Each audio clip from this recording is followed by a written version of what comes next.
황동현의 시선 집중, 집중 인터뷰.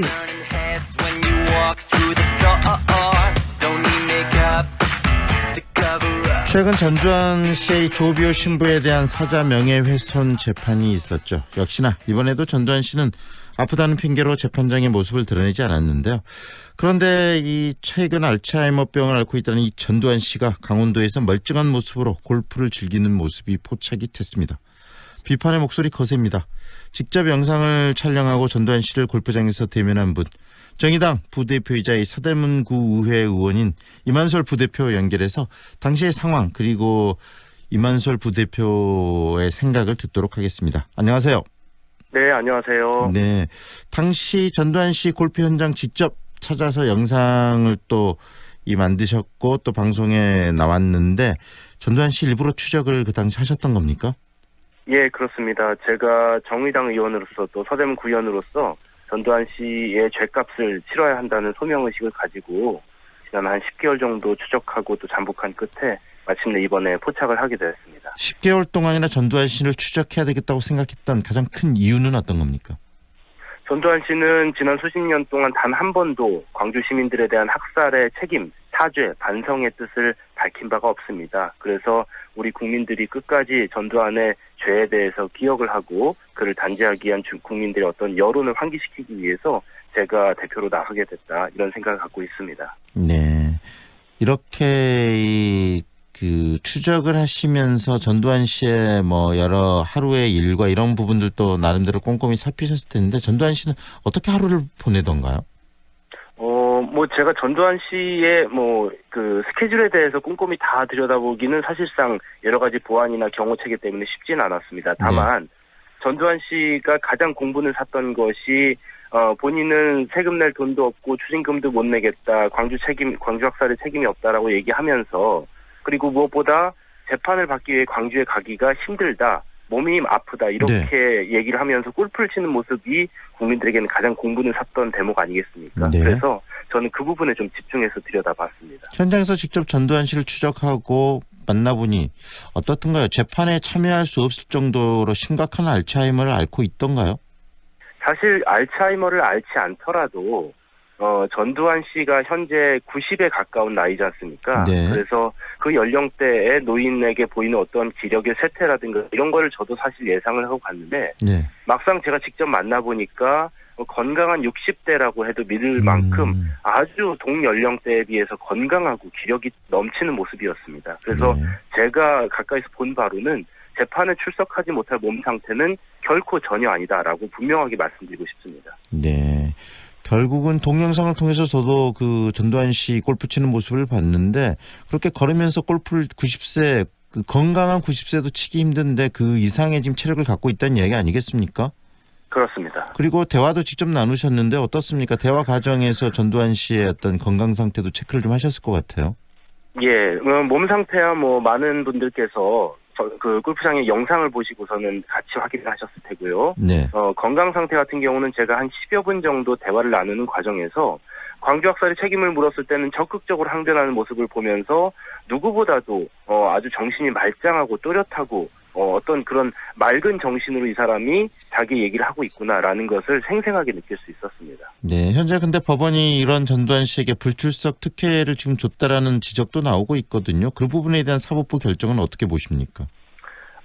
사법부의 판단 자체는 제가 존중을 합니다만, 다만 어떤 국민들의 분노와 또 법에도 감정이라는 게 있지 않습니까? 법 감정이라는 것이 있고, 또 무엇보다도 전두환 씨가 그동안 사법부를 기망하고 거짓말을 해왔던 것이 이번에 드러난 만큼 사법부가 좀 더 어떤 국민들의 분노와 또 그 피고인으로 출석하고 있는 전두환이 사법부를 농락하고 거짓말로써 우롱해온 이런 부분들을 좀 들여다봤으면 좋았지 않았나라는 아쉬움을 좀 갖고 있습니다. 네, 그리고 현장에서 전두환 씨가 이 골프를 칠 때 경찰들이 전두환 씨를 경호하고 있던가요?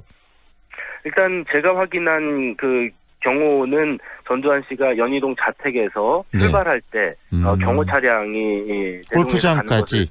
그렇습니다. 예, 네. 골프장을 가고 또 골프장에서 자택으로 돌아오는 길에 경호 차량이 있는 것을 제가 확인했고요. 또 현장에서는 그 이 골프장 관계자로 보이는 사람들이 아주 폭력적으로 거칠게 저를 제지를 했습니다. 네. 그 과정에서 사실 저는 전두환과의 대화 그리고 전두환에게 책임 추궁하는 부분에 좀 집중하다 보니까 주변에 수행하던 인력들 중에 누가 경찰이고 또 누가 골프장 관계자인지를 구분하는 것은 사실 쉽지는 않았습니다. 네. 그런데 지금 전두환 씨가 그 추징된 세금도 제대로 내고 있지 않는 일종의 이 범법자인데 범법자를 경찰이 계속적으로 에스코트하고 하고 있다, 보호하고 있다. 이 부분도 국민들로서는 잘 이해가 되지 않을 거라는 생각이 듭니다. 이런 부분들, 전직 대통령에 대한 예우가 지금 법률로 규정되어 있기 때문에 현실적으로 어쩔 수 없다는 말이 나올 수도 있겠지만 그 부분들에 대한 법 개정 이런 필요성도 있지 않은가라는 국민들의 목소리도 나오고 있는데 우리 그 부대표께서는 어떻게 생각하세요? 예, 최근에 국회에서 내년도 전두환에 대한 경호 예산이 무려 2억 원이나 예산이 편성이 됐습니다. 네. 이게 이제 경찰 그 경호 인력에 대한 예산 지원인데요. 아시다시피 전두환은 내란죄에 대해서 유죄 판결을 받고 나서 전직 대통령에 대한 모든 지위와 예우를 박탈당한 상태입니다. 그런 사람, 자연인 전두환에게 그런 신분에 있는 사람에게 경찰이 한 해 2억 원씩이나 들여가면서 경호를 한다는 것은 대단히 부적절한 일이고요. 즉각적으로 경찰 경호 인력을 전부 철수하는 게 마땅하다고 생각합니다. 이런 사람이 정부의 이 경찰의 경호를 받으면서 골프를 치고 그다음에 이 동영상을 보니까 우리 부대표의 질문에 세금을 그러면 당신이 좀 내달라 이런 표현도 하고 그러던데 이렇게 이야기하는 사람이 그 정부의 보호를 받는다. 과연 우리 사회가 좀 공정하다고 볼 수 있는 겁니까? 우리 부대표님 생각은 어떠세요? 뭐 영상을 보시고 많은 분들이 그 대목에서 특히 화가 많이 났다고 말씀하시더라고요. 그 광주 학살의 책임에 대해서는 자기는 책임이 없다고 발뺌을 하다가 네. 제가 세금과 추징금 문제를 얘기하니까 아주 태도를 갑자기 180도 바꿔가지고요. 소위 이제 뭉친다는 표현 있지 않습니까? 네. 적당히 이렇게 좀 구렁이가 담 넘어가듯이 빠져나가려는 그런 네네. 뭉치는 표현으로서 조롱하고 비꼬고 네가 좀 내달라는 식으로 아주 우습게 여기는 이런 법 체계와 법 질서를 아주 우습게 여기는 이런 사람이 아직도 본인이 50 시절 대통령을 재임하는 것처럼 착각하는 것이 아닌가라는 생각이 들 정도로 저도 그 대목에서 정말 황당하고 어이가 없었습니다. 이 부분에 대해서는 전두환 씨가 사망한 이후에도 전두환이 숨겨놓은 여러 가지 사명재산이라든가 우리가 환수해야 될 부분들에 대해서 끝까지 추적하고 또 전두환 일가에 대한 재산 자체를 몰수하는 그런 법 개정과 제정이 반드시 강력하게 있어야 한다라는 생각을 강하게 갖고 있습니다. 지금 2019년 우리 한국 사회의 가장 중요한 화두가 이 공정함 아닙니까? 그런데 이 네. 공정함이라는 화두, 이 공정함이라는 관점에 봤을 때도 전두환 씨의 이런 태도들이 굉장히 문제가 많다고 생각하는데요. 그런 점에서 이 전두환 씨 문제 우리 사회는 어떻게 풀어야 된다고 생각하십니까?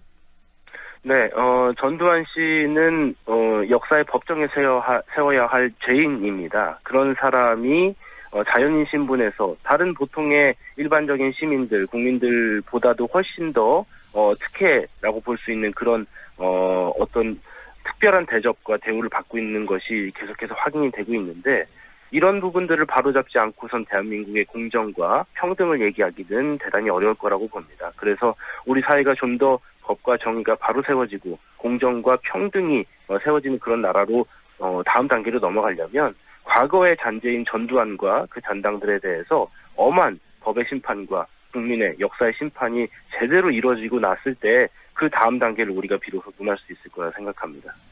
방금 말씀하신 것처럼 이 공정함이라는 잣대를 가지고 봤을 때도 이 전두환 씨의 문제 굉장히 중요하게 우리 사회가 좀 어떻게 풀어가는가가 앞으로 미래를 위해서 바로미터 이 기준점이 될 거라는 생각이 좀 들고요.